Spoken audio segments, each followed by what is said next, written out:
Welcome to podcasts recorded live at the Center for Spiritual Living in Portland, Oregon. We have many programs, classes, and workshops developed just for our online audience. To find out more, go to our website at cslportland.org and look under the Online tab. Our mission is to open hearts, ignite minds, and make a difference. If you'd like to support our center and its video podcasts, you can donate online at cslportland.org/donate. Allow us to become part of your extended spiritual community. Wherever you are on your spiritual journey, you are most welcome at the Center for Spiritual Living.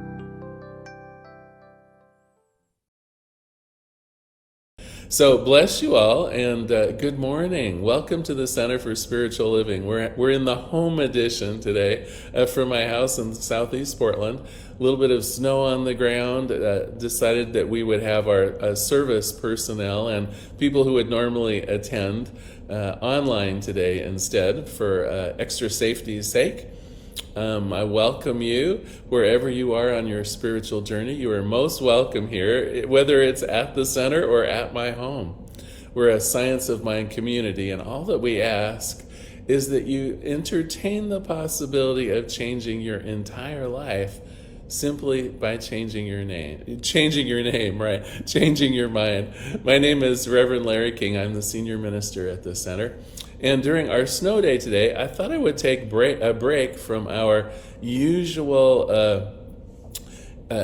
presentations and do a day on questions and answers of the science of mind. And so those of you maybe not familiar with using the comment section in Facebook, you'll have a few minutes to prepare for that while I talk about just a few announcements. First of all, I want to reassure everybody, we're not skipping the Golden Bowl ceremony and service this year. We're just going to postpone it until next week, January 2nd. So for those of you who look forward to that service of releasing old ways of being, of setting intentions for the new year's, having us witness those intentions, we will be doing that indeed next Sunday. And for those of you participating online, there'll be a way for you to submit your request for witnessing intentions for 2022. We'll have a form that you can fill out online so that we'll get those and we'll add those to the Golden Bowl and be praying over those throughout the year as well. Well, I do have just a few other brief announcements, and no doubt I'm going to forget some important things. I'm really flying by the seat of my pants today, so to speak. But I do want to talk about at least a few things. One are educational offerings. Starting in January, we have a number of winter classes and workshops that you're going to be interested in.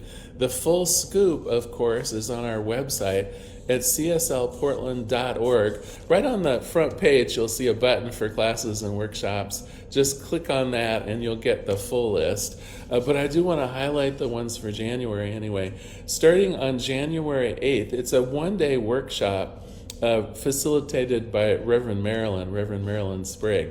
She's the director of our education and outreach program here at the center. She's teaching a one-day workshop entitled Empowering My Best Self, 2022 Intentions. And here's what she says about it. The beginning of a new year symbolizes opportunities for new beginnings. Join us as we explore the metaphysical dynamics of beginning anew. Give yourself permission to strengthen your confidence in your creative power so that you can express your best self as vibrant health, abundant prosperity, harmonious relationships, and increased well-being. So you want to check that out. Again, it's a one-day workshop, January 8th, from 9 a.m. to 3 p.m. And it's online, easy to participate in no matter where you are out in the world. The next class, which starts on January 11th, again, not much time to sign up for it. It's a 10-week class on Tuesdays. It starts January 11th. It's being taught by Kate Barrett, one of our longtime teachers. And the class is exploring the roots of science of mind. And here's what it says. Come and explore the historical roots of Ernest Holmes' philosophy, the science of mind. In this CSL certified class, specific emphasis is given to the works of Thomas Troward, Emma Curtis Hopkins, and Ralph Waldo Emerson. So if you've ever wanted to know where, did Ernest Holmes dream up this science of mind thing, what is the what we believe statements based on, this is the class where you would learn that.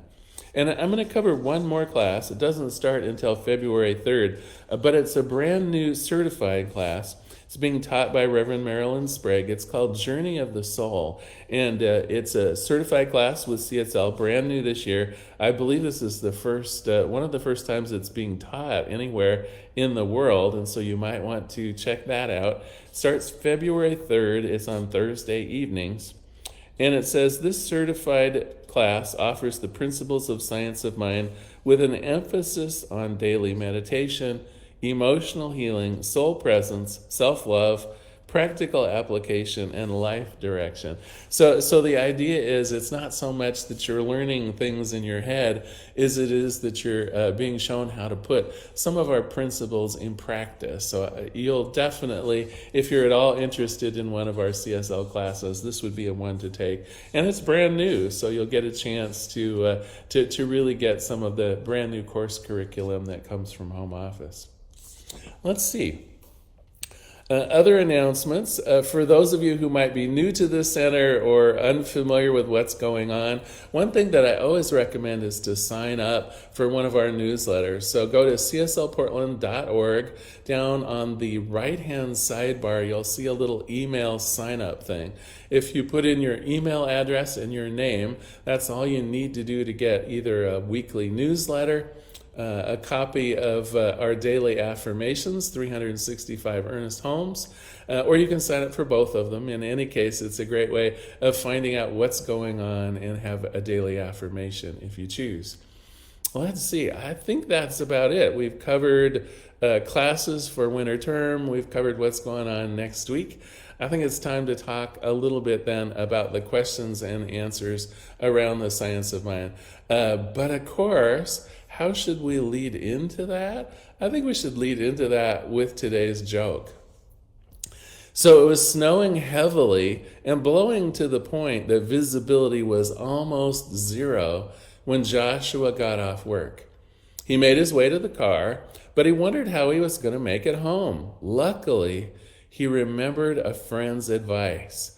If you get caught in a blizzard, you should just wait for a snowplow to come by and follow it. Well, that made him feel a little better. And sure enough, a snowplow did go by, and he did start to follow it.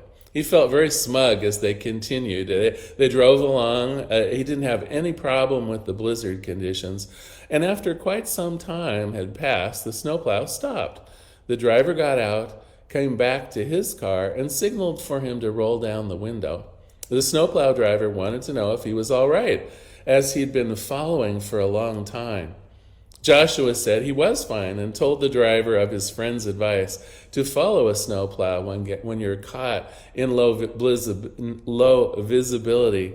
The driver replied it was okay with him and he could continue following if he wanted, but now he was done with the Walmart parking lot and was going over to Kmart.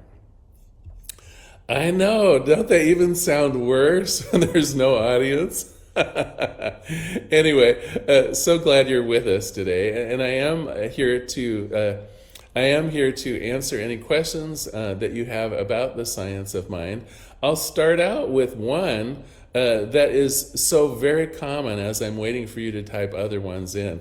You know, we just celebrated Christmas Eve night before last, and what a lovely celebration it is too. We had the entire, LaRonda Steele is our music director, and we had her whole family doing music on Christmas Eve, and it is lovely. But you know, often I get the question, are we Christian? Is science of mind considered a Christian faith? And gosh, I gotta say, you know, it's a legitimate question. Depending on what Sunday you come, you might not hear any mention made of Jesus or Christianity, and so it makes total sense that would be a question up for people.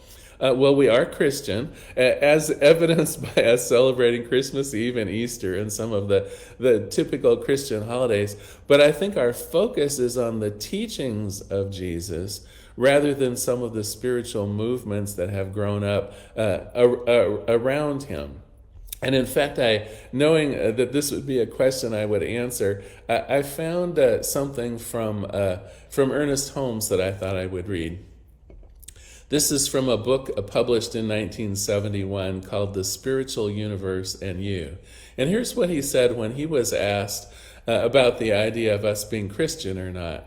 He says, "The science of mind is one of the most significant spiritual experience since the time of Jesus. It is a universal philosophy, but because of our cultural background, it is Christianity oriented. It's fundamentally following the teachings of Jesus. However, it does not adhere to the later dogma of the theology of Christianity, because that has been built up out of limited concepts, ceremonies, rituals, and secularism." And so, yes, we're Christian, but we don't necessarily have an Advent calendar. We don't necessarily believe in some of the things that came after Jesus completed his teachings, and it was picked up and retranslated through various sects of Christianity. So we try to go by our understanding, anyway, of the teachings of Jesus rather than some of the more mainline churches that have their own dogma, their own specific teachings and rituals as they interpret the teachings of Jesus in their way. Let's see if we have any questions. Otherwise, I do have one more pre-planned one. Let's see.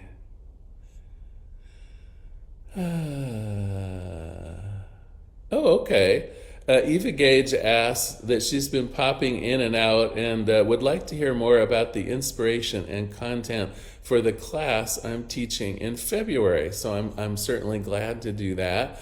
I'm going to be teaching hermetics in February. For those of you who maybe wondered where Moses got some of his understanding and his teachings in both philosophy and spirituality, the ancient teachings of hermetics from, in particular, Egypt, is what I'll be teaching in February. The class is called Hermetics. Oftentimes people are first brought into the world of the science of mind through wanting to know more about the law of attraction. Yeah, I'm sure you've noticed the movie and heard that phrase on Oprah and other topical places, the law of attraction, which basically says we attract to us the things that are like us. Well, the law of attraction was just one of many spiritual laws that were taught in ancient Egypt. And so if you're wondering where Moses got likely some of his training, it would be from the Hermetic schools of ancient Egypt. And so I'll be having a 5-week online class to teach some of those spiritual principles. In addition to we will briefly cover the law of attraction, but we'll be focusing on 5 other spiritual laws that are most well known from this tradition of Hermetics and ancient spirituality. Let's see if we have any other questions too here. Marilyn mentioned how Christmas Eve was lovely, wasn't it? Yeah, absolutely. Let's see. Karen is asking about tips on how to manifest excellent college experience, i.e. grades. I'll tell you, I do have an idea about that, Karen. One of the things that we tend to forget, or maybe we were never even really grounded in, is that wisdom is always available to us through our intuition. There is a part of us that is always close to the Creator. And what I know about God is it really does know everything. Everything that ever was, everything that ever will be, is within the consciousness of God. And so when we can tap into that, oftentimes additional information and even worldly information is made available to us. Now, I'm not sure that our intuition is going to supply us with some of the facts that we might need on a history exam or something like that, but I do know that our inspiration can guide us into what to study for. Our inspiration can and intuition can guide us into having good study habits, into knowing what is important as we're listening to professors or reading through textbooks. It is our intuition that makes us a good student. And so the facts and figures, maybe our intuition isn't quite up for that at all times. But I do know that by following our intuition, we can become amazingly good students.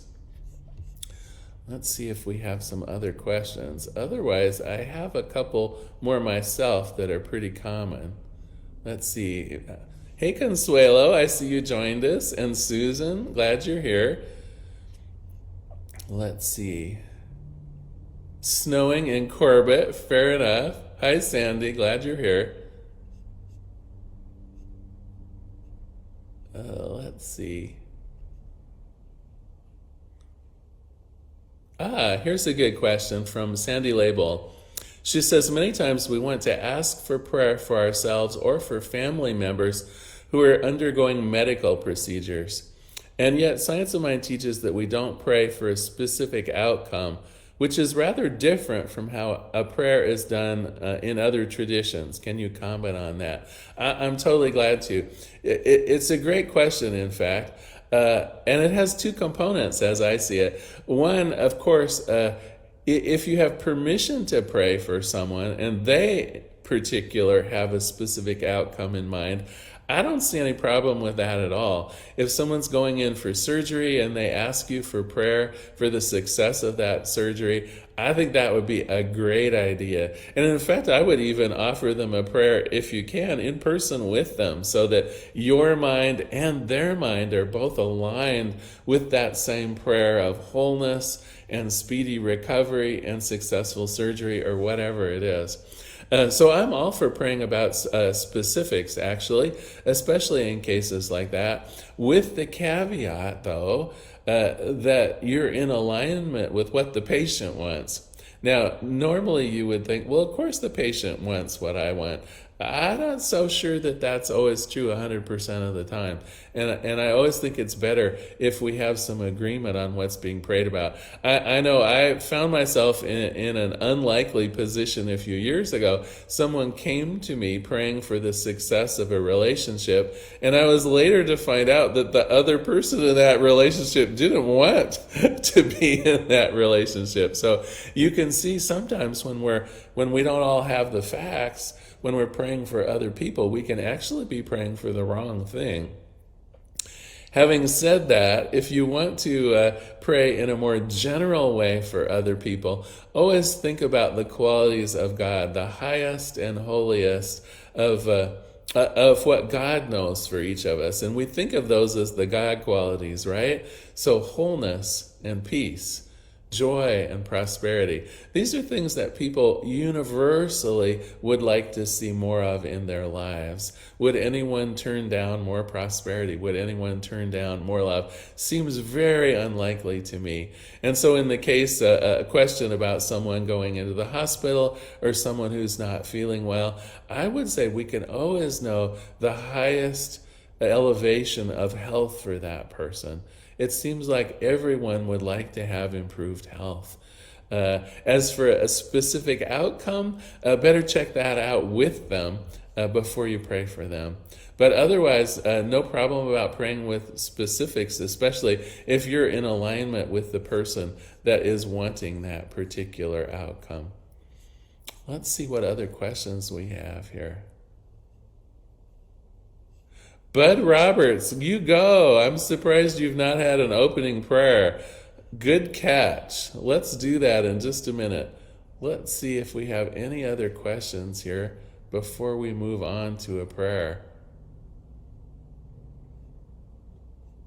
I'm glad you're watching out for me. When I'm winging it, who knows what I might think of.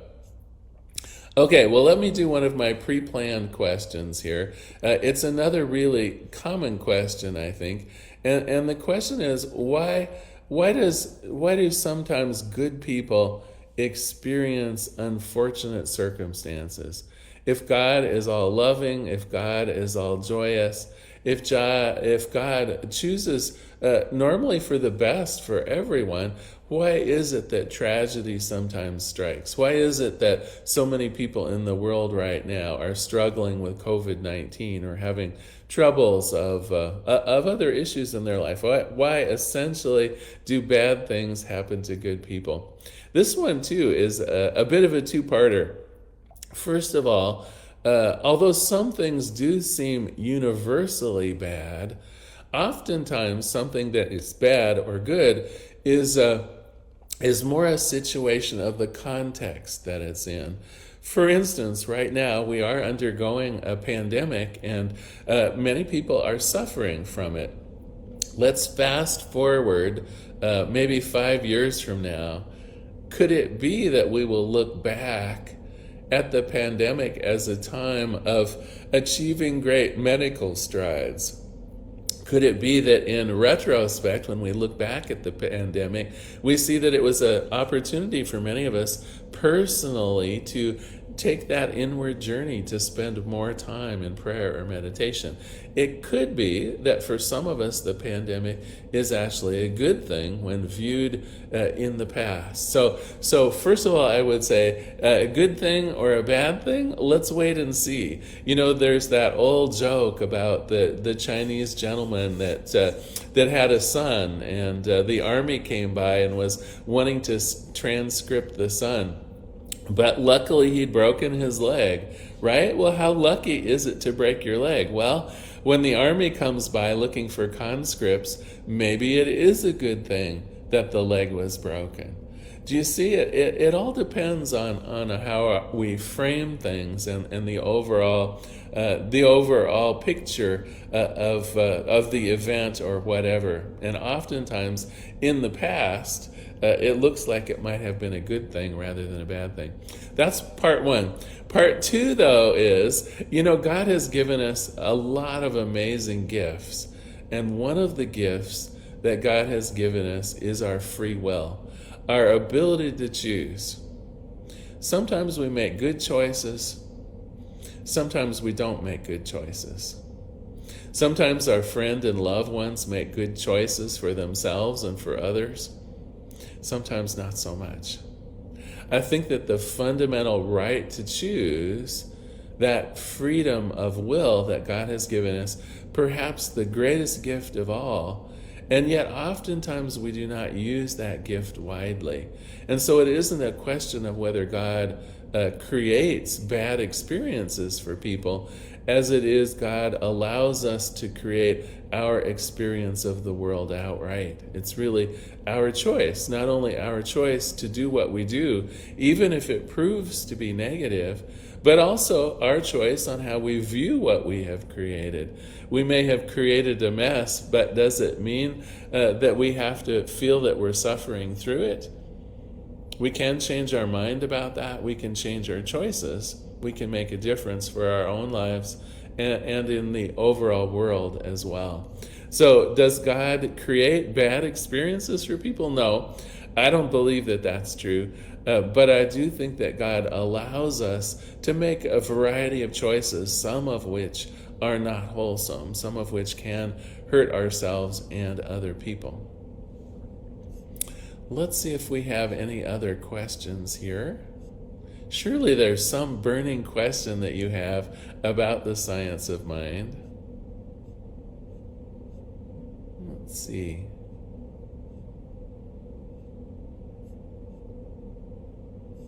Erica Daniels wants to know if I'm going to lead us in a song or two. I think LaRonda has forbidden that. I should check in with her, but I am taking guitar lessons. One day, who knows? One day I will bless you with a song, but I don't think it's this day. let's see. I think I have one more question that comes up fairly frequently, anyway, and that has to do with us as an educational versus a what would I say? More of a traditional church. And, Ernest Holmes was an ardent educator, and he really wanted these ideas of science of mind to be something that weren't just things that you do on Sunday, things that you would come and just witness as a sort of a spectator. He really liked the idea that these fundamental teachings, these fundamental principles would move out into the world, and so he was very much in favor of classes and workshops and other ways. It's one of the reasons you've probably noticed that I give homework almost every Sunday. The idea is if we put spiritual principles to practice, then we begin living the science of mind rather than just hearing about it. There's that old joke about getting into heaven. You're getting like all kinds of jokes out of me today, where St. Peter at the pearly gates decided to take a vacation, and he really decided he could just put signs up. So there was a sign that said heaven, and there was a sign that said hell, and he figured it would be self-service. Well, the trouble was, all of the science of mind people really didn't know how to choose. They didn't really believe in the traditional heaven or the traditional hell. So St. Peter had an idea. He added a third sign that said lectures about heaven and hell to point a third way. So that's us. We want to learn more about things. We want to see how we can apply spiritual principles in our own lives. Well, we might end up with a very short talk today. Let me see if we have any final questions here. Yes, Kathy, we're absolutely going to do a prayer. I swear to gosh. Oh, LaRonda is denying the fact she said I shouldn't sing. All right, at least I think that's what you're saying when you say no. Maybe you're saying no, I shouldn't lead us in a song. That would make more sense. All right. Well, I think if there are no more questions, I think I will close us in a brief meditation and a prayer. So I invite you to close your eyes. Just rest easily in the comforts of your own home. Just know how loved you are, how blessed you are. Just sit in that quiet for a moment and feel your breath. Just allow your breath to be natural. Allow it to flow in and out. In and out.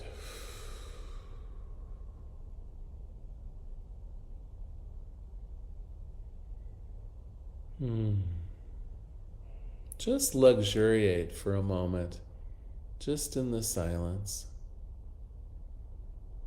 There's nowhere you have to be right now. No thoughts that have to be tugging away at you.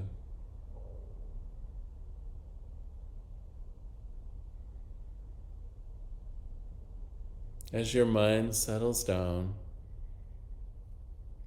allow your imagination to take you into next year for a moment. Next week, we're going to be doing the Golden Bowl ceremony, and I know a part of that is to begin visualizing, to begin creating intentions, to begin having a set of goals and ideas and intentions for this coming year. And so we're going to work on a little bit of homework right now for next week.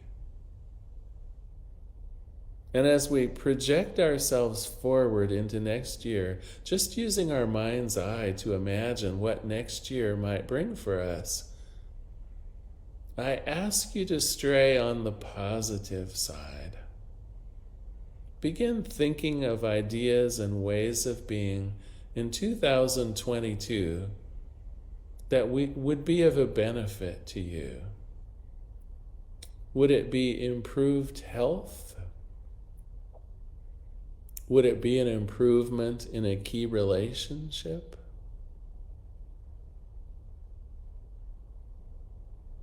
Would it be a raise at work or improved working conditions? It might be more leisure time or more time to be with friends and family.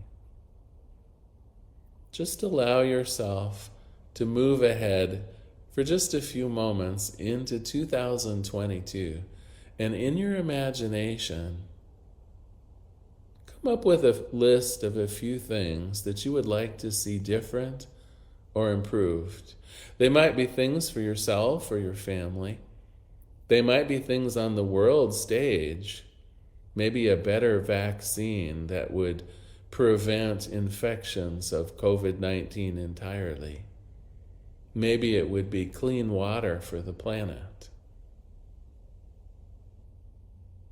Just allow your mind to move forward into 2022 and ask yourself, what would make all the difference? What change, in particular, what change in myself would help to create the life that I choose?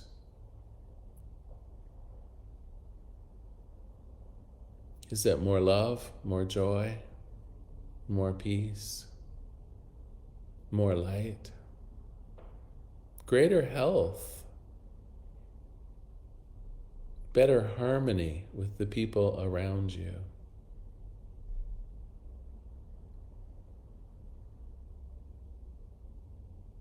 I know that you're going to find it easy to remember this list of improvements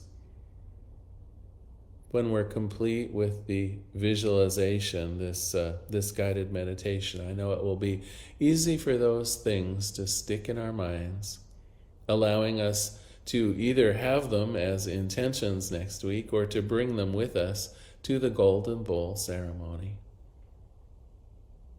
It is our lives for next year, and we can choose how to live those lives.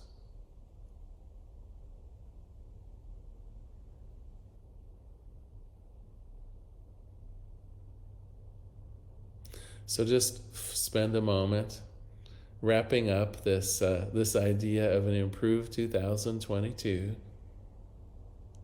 It might be something that you also want to do with other family members, to have group intentions, or to do with coworkers, to have intentions for the success of your business or the company that you work for.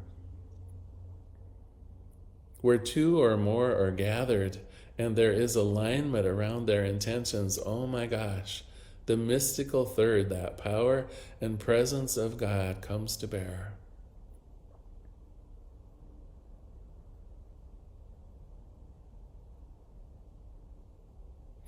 And so in gratitude, I simply close this time of meditation, of reflection. I give great thanks for it. I let it be. And so it is.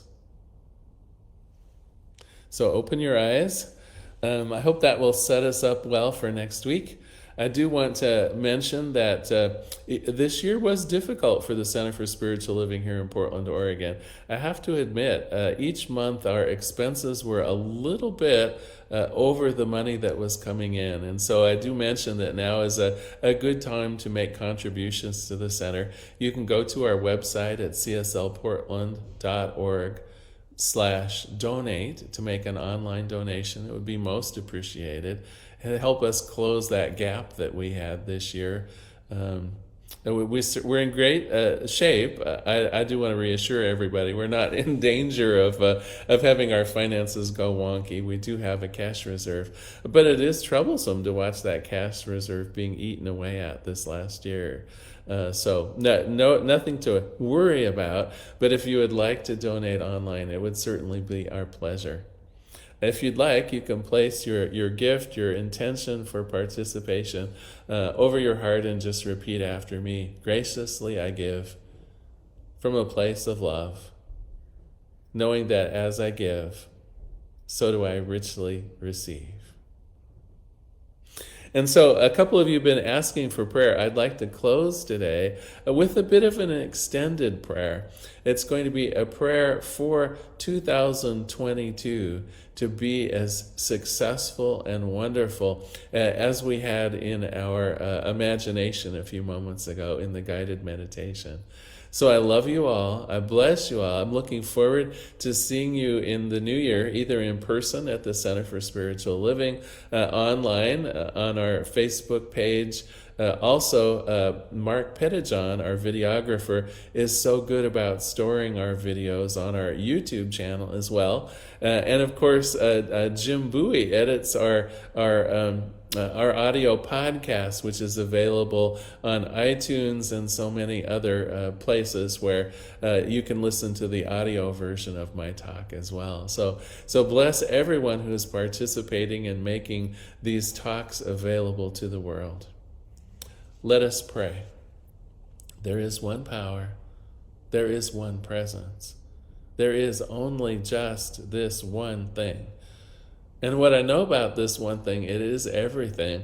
And it has been everything. It started with the Big Bang, in which the heavens and the earth were literally created. A Big Bang of love, a Big Bang of intentional creation. The heavens, the earth, created seemingly in an instant, and still being created to this day. The evolution of the universe not stopping for an instant. God's full force of creation and intention at work even now. And I know that means me. I know that the creation of the universe, well, my part of it is in my hands. The evolution of my own consciousness, the evolution of my surroundings, my participation in life is God still creating through me and as me in the world. And as it is true for me, it is true for everyone. Each of you has that creative capacity. And so I claim for us all as we move into the year 2022 that the creative genius of God flows through me, flows through you, flows through all. And that our high and holy intentions are acted upon with power, with grace, with love. That as we pray for peace, a greater degree of peace is in our lives and in the lives of the planet. As our prayers for prosperity are answered, it is prosperous not only for us, but for our friends and family and for the world. As our prayers for love go out, we become love. We represent love. We are lovable and loving. As our prayers for wholeness and health ring true, oh my gosh, the energy, the vitality, the wholeness of our minds, our bodies, and our spirits are made plain. And we share that health with others. Our vigor translates into service to the world. Our good health allows us to make contributions to friends and family and the world at large. Our prayers of harmony bring harmony to us in person, of course, but also act to harmonize all of the peoples of the world so that global struggles are put down. Our prayers of abundance are not just for us as God moves through us creating abundance. It is abundance for all. And so in this moment, I just recognize that each of the intentions that we saw in our mind's eye in that meditation are brought to bear, are brought under the auspices of that divine creative process within. And each one of us, as we set our intentions for 2022, that as those intentions are clarified in our mind, God sees them as the roadmap. God fulfills them even as a sculptor may create a beautiful masterpiece out of an unformed block of marble. So God works through us to create seemingly from nothing and seemingly from everything, a world that works for everything, a world in which everyone is brought to the table. And so for this, I give great thanks. For this, I recognize spirit in all. For this, I'm grateful for the love of friends and family. For this, I'm grateful for Ernest Holmes and the teachings of Science of Mind. And so as I release this prayer, I let it be. And together we say, and so it is. Thank you so much for being with us today on our Facebook Live presentation. I love you all. I hope to see some more of you on Facebook Live next week for our Golden Bowl ceremony. Hopefully the snow will be all cleared up by then, and I'll get to see many of you in person as well. So take care. And I hope you didn't mind so much the at-home version of Science of Mind. Much love to you, and I'll see you soon.